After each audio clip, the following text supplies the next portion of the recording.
Hello, this is Debbie, and this is Light Up Your Worth. I am excited to bring you this week's guest, Tara Kiprik, a level 2 quantum healer hypnosis technique, which is shortened to QHHT. It's super powerful. She's a soul speak practitioner, quantum healer, and a past life regressionist. Her journey is a testament to the profound healing and transformation that's possible when we reconnect with our inner wisdom. At the core of Tara's work is a deep desire to help others unlock the healing potential that resides within them. Her methods are powerful tools for tapping into the profound wisdom that often lies dormant within us.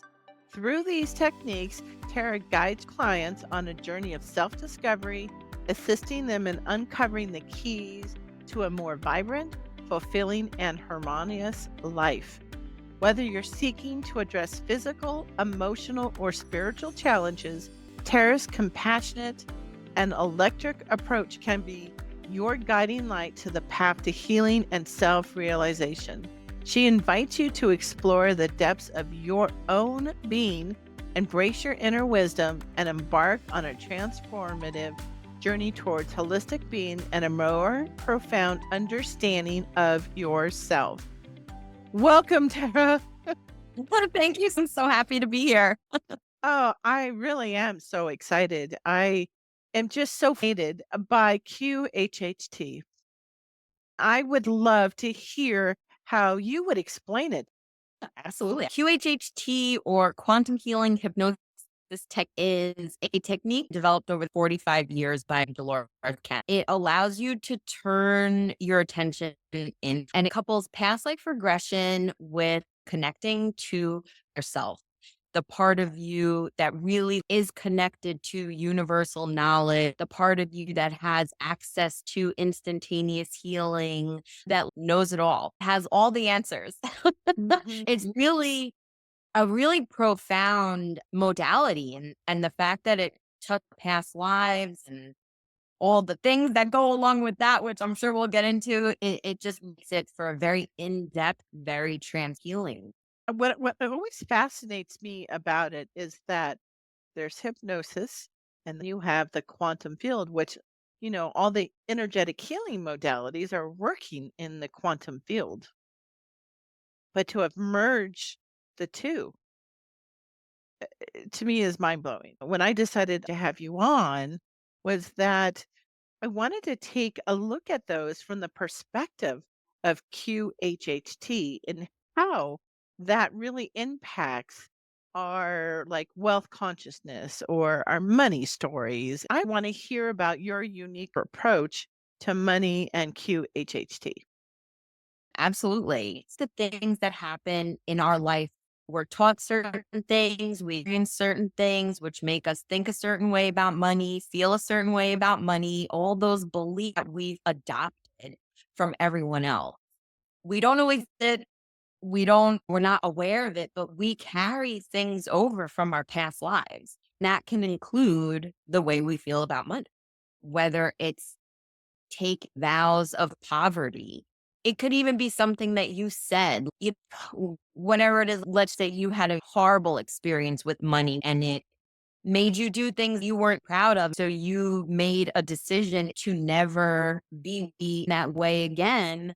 And without knowing it, you've carried that into your other life just because of how you felt hundreds of lives. That residual energy stays with us and we're not even aware of it.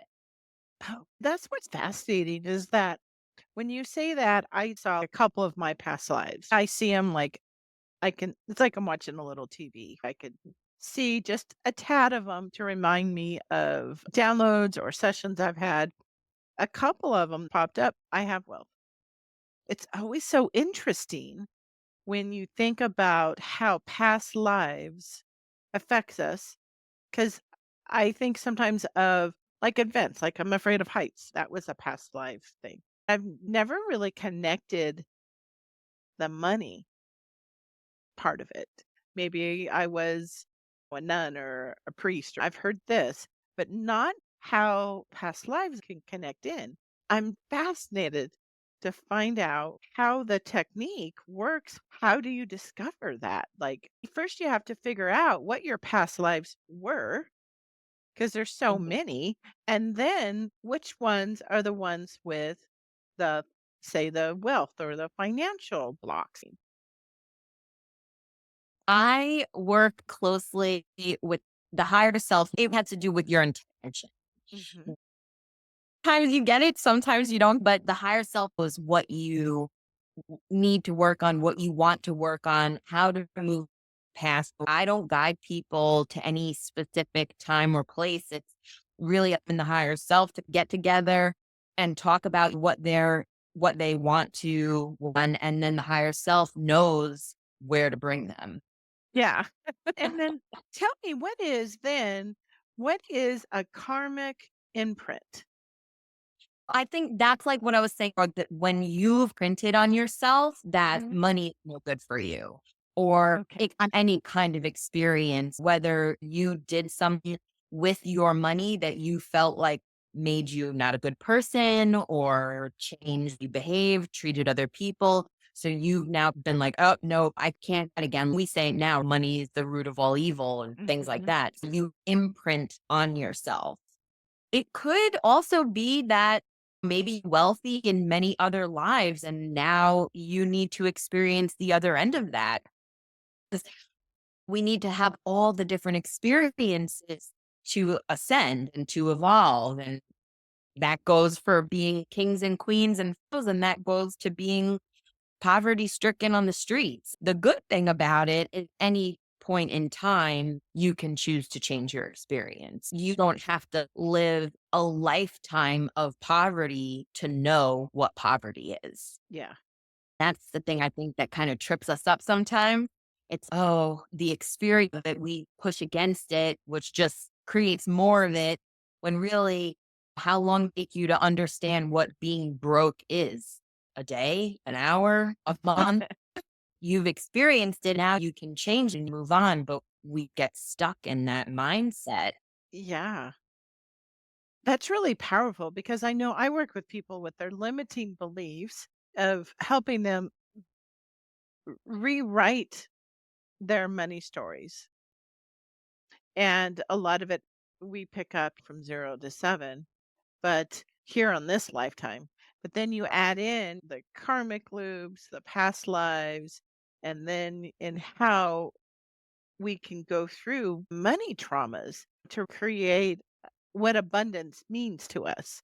It may not be the cash in the bank. What is abundance to people if they really wanted to feel loved in this lifetime? And maybe they think with money they can't be loved. We have enough stories of the poorest rich girls or historical people in the past. You know what I find interesting about past lives with money is if we just even think to the 70s, 50 years ago, women, since we're both females, I've experienced it in my lifetime. We're watching my mother and my grandmothers, where that's about the time we were able to actually have stuff in our name. Like you could, credit cards came out and everything had to have a spouse's name. If you go back even a couple more decades, we were like property. 100 years ago, we could barely vote. When you think about past lives and you think about it with wealth and money, there is a lot of juicy stories or how we would have created beliefs because most women did not have it in their name. They had to marry into it or have it from a family. I'm really fascinated to hear, have you had client experiences where they're coming against something that's 100 years old or older with older money stories? Yeah. There are times when I'll have a female client who will experience a life where, let's say that they had and then the husband dies and everything is taken away because she's not allowed in it anymore. You take that story with you and you live thinking, I'm not worthy of property, an estate. I'm not worthy to be able to even take care of my own family. Mhm. Once you realize where it's coming from, once you understand, being aware of it, it starts to change. It's like the whole observing, it has to change. The quantum, the light, the particle. Yeah, that's a lit test. The particle until you observe it, then it's a wave. Once you lay your eyes on it, it starts to change. The beautiful is becoming aware of where these things come from. It can start to change instantaneously.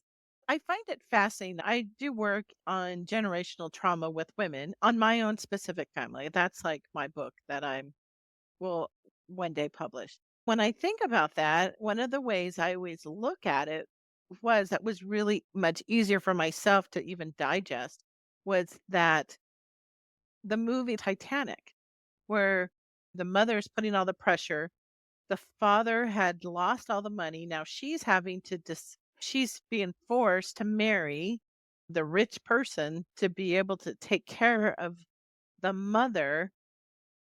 I think about that in history, whether you were part of that elite group, you were still a prisoner versus those who were impoverished because there was no in between, Right. and the lack of choices they made in even like marrying off their daughters really young to somebody who might own 5 cows or something ridiculous, right? Like you're being traded for cows.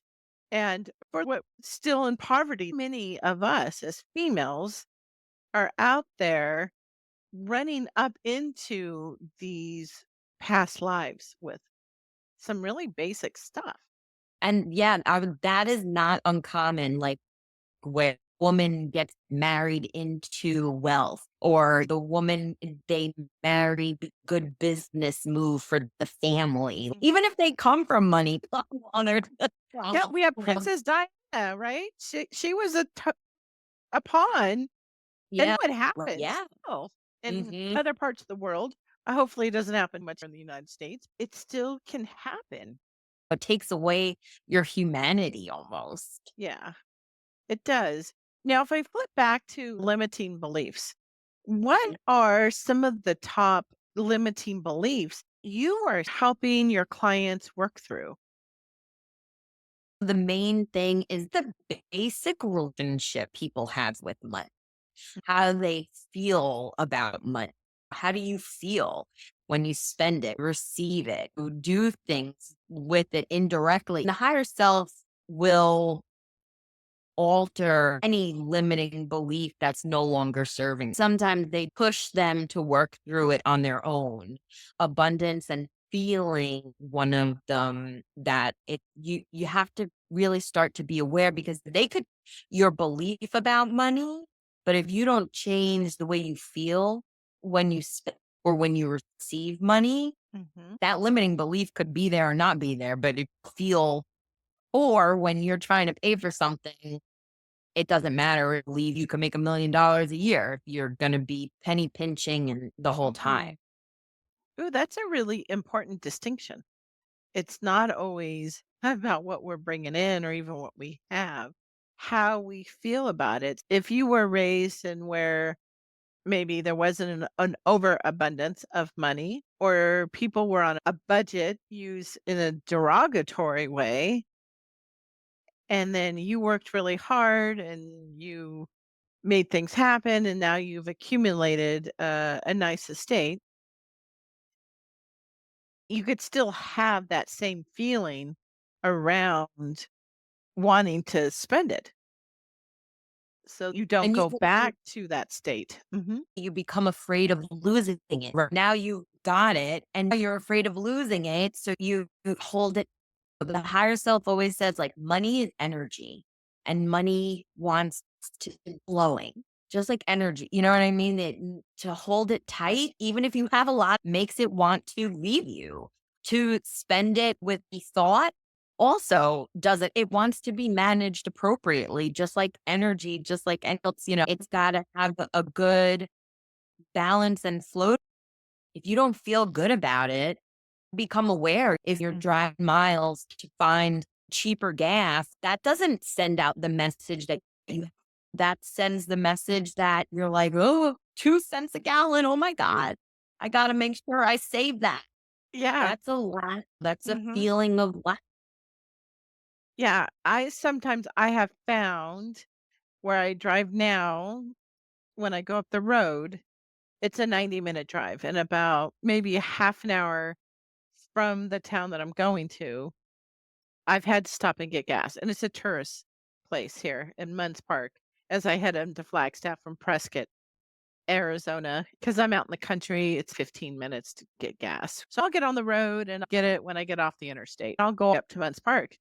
I'll go as far as I can. That gas is seriously like 10 cents, 12 cents. It's really a big difference. I will still fill it up, even though I'm probably going to spend an extra 20 or $30 because my time is more important. Talking about money consciousness, the frequency of money, being in a state of coherence, it is worth changing how I'm thinking about money. For myself, I've decided no, at a practical level, I'm not going to stop and get gas again. Not worrying about it as you're there filling up. It really does make a huge difference when you feel secure or feel safe about it. Scarcity feeling. You hit on something important, feeling safe. When I think about feeling safe, I think about feeling safe in my body. Have you come across that with working through people who are their intentions set before are around this wealth, around money consciousness versus say physical stuff or how they've interacted? I can't, nothing comes to mind right away. Feeling safe comes to mind with other things. I can't think of off the top of my head someone that has feeling safe and tying it to wealth, which is pretty interesting. Now that you ask that, pretty interesting. I'm surprised nobody has asked that. Had it comes up in Mhm. trauma and stuff, but not around wealth. I feel like it should. That's super important. I find that so interesting. When I think of money or wealth, I'll go back to past lives 300 years ago. We've always had conflicts and wars, but if you had wealth, you had safety, big castles, and people are probably the big landowner. If I think of, say, Europe, if I think about the European type of history, not other parts of the world. And I would think safety was a part of it. Was it safe to be a female in those cultures or because they would attack each other's castles or that type of thing, right? I'm thinking of Outlander, 1500s, 1600s, those things with safety. Yeah. Yeah, I find that fascinating. Wealth doesn't create safety. We might think it does, but Mhm, people find a lot when they experience those lives where they did have money that it wasn't about the money. mhm. And the wealth is not what drove that. Wealth is not what made their life rich or not rich. Or I think we tend to put a lot of focus on monetary. What comes through a lot is the idea that you can be wealthy and homeless. Wealth isn't just about finances. And I Mhm. think that is a very important thing to keep in mind when we do talk about wealth and this and everything. I have found this to be appreciating wealth, the abundance of love, the abundance of other things. When I think about my wealth, I've steered away from thinking directly about my bank account. It's more about the experiences that I have, the people that I have, the safe that I have to live, and focusing on that type of wealth, the money follows. When you Mhm. realize, wait, I'm wealthy. You know, like, I Yeah. might not have money in my bank account. I'm wealthy. I have time, friends, love, food, all these things. That's when you can really start to appreciate the around you. Mhm.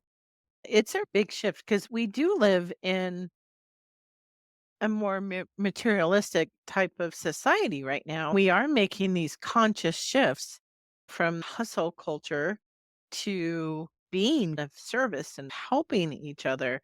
We're still in this. transitional point, which will be for some time. How do we navigate through that? You need finances to take care of yourself, but you can still have good love. How do you put a price tag on a partner who supports you emotionally that you can rely upon, Mhm. who's committed to you? I don't know if any listener has an idea, but that is a big deal in my life. You know, that's abundance to have a partner who has the capacity to love, knows how to listen, openness, can support and receive and support back and forth. Like, to me, that's priceless.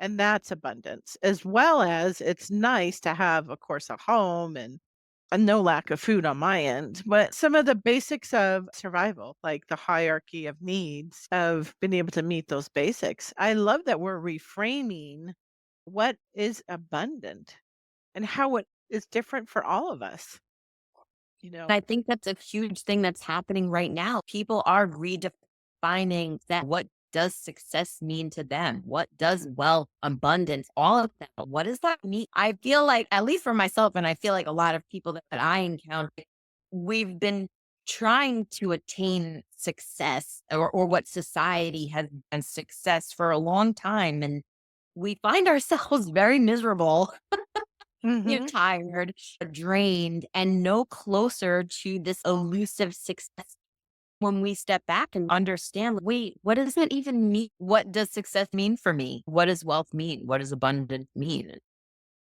Mhm. It is different for everyone. Isn't it? I'm going to jump into something else you said, which was this comprehensive perspective ensures our journey towards financial healing is holistic and multi-dimensional, addressing the full spectrum of money related challenges and paving the way for a brighter financial future. What is a brighter financial future look like when people have set the intention to heal their financial traumas? I'm going to say that it's different for everyone, right? Mhm. But I think one of the things that people come away with is the understanding that they'll be taken care of. Mm. It doesn't really matter what they choose to do, they will be supported.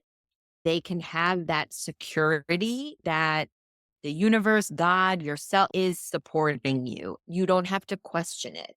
You don't have to worry. You will be supported. I know that's a hard leap for some of us, but the higher self stresses that all the time. You will be okay. Mhm. It's provided. There is no question. You ask, you tell the universe what you need, and the universe does. It's you that gets in the way, right? You Yeah. create resistance because you don't believe it. Mhm. You can also get in the way because of the preferences that you have, right? You want to make money doing a certain thing, but that doesn't mean you can't be doing something else. It's like your preferences Mhm. get in the way, your beliefs get in the way. Let's say you want $100 to buy something. You can put your hand out and say, universe, please provide, and the universe can provide. You knock on your neighbor's door and ask them for $100. You might not want to, but you could. You could get in the car and drive for Uber and make $100. You could get a part and make up. There's Yeah. so many ways to do it, but we get caught up in the preference. I don't want to ask. I don't want to this. I don't want to that. I don't want, and we create the resistance. And like, how do we get this $100? You could walk down the street and find it. But if you don't believe you could, or if you start to have resistance, it starts to create. That is caused by how we believe it has to happen. We get attached to of how it's going to happen because we start feeling different feelings and might not even have been exposed to other ways to go do it. I'm going to go do Uber Eats, right? Or I'm going to go donate blood or plasma, as my son says.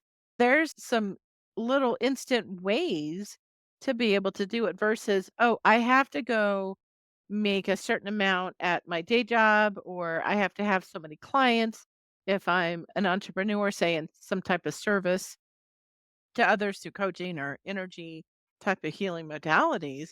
It's okay to work a part-time job and bring in different sources of income, not getting caught up on the house. Right. Yes. I Yeah. always say, get okay with being in the passenger seat. Get okay with being in the passenger seat. I think I need to put that up on my screen. Be okay with being in the passenger seat. Getting clear on what we want, figuring out a block, and let it go. Our own attachment to the house. But I believe in taking inspired action. I'm not going to just sit here in my office and go play my drum back there and then think $1 million is going to drop into my lap either. You got to I do what feels good. If Yeah. it feels good, fun, inspired, do it. Listen to that little voice inside that says, go into the supermarket because you could find $100, Mhm. but if you don't get up and get out, you can meet someone that, hey, I want your services. You can, there's a million ways for it to happen. You might not be aware of all of them or of them because Yeah. you narrowed your vision to just this one way. Yes. Yes. I had received a download pretty recently, like in the last couple of months, that was talking about you're going to meet somebody who's going to connect you with somebody else. I thought instead of thinking, oh, who am I meeting and blah, blah, blah, is that I've approached meeting new people with how can I be of service of you? But instead of just giving and giving, where they also believe in that the giving back and forth versus constantly giving without boundaries or expectations. I think about the abundant and the money consciousness, or even the poverty mindset, scarcity mindset, the people pleasing that we can carry forth through other lives. When you think about it from past regression, of course, we were people pleasers. Our survival depended upon other people 100 years ago. I don't think we have to rely on anyone. And I don't think I think we believed we had to rely on other people at that time. Mhm. But I really believe that we are the creators of our experience. We are creators of the world. You are an extension of me, I'm an extension of you. Believe we're limited and need other people like Mhm. companionship and all that stuff. Yeah. But on a existential level, everyone is just you. Ah, Yeah. I love that we're all connected and how they have proved that we really are all connected out in the quantum and how it shows on our planet. It's powerful. I have so enjoyed this conversation with you, Tara. If somebody's interested in reaching out to you or learning more about quantum healing hypnosis, QHHT, you yeah. do have to do those sessions in person. How can people reach you? Absolutely. I have all the information on all of the different services I offer is on my website, which is cosmicqhht.com. I am on Instagram, Facebook, YouTube, and usually I think you could just find me as Tara QHH. The QHT sessions are in person. I'm in South Carolina, so I have clients from Carolina, Tennessee, Georgia, South Carolina. I do quantum healing and past life regressions online. Mhm. Thank you for sharing your wisdom and your spirit is just so beautiful. Thank you for sharing all of this with us. It's been Aw, such a thank you pleasure to for have you. having me. Thank you. Thank It was awesome.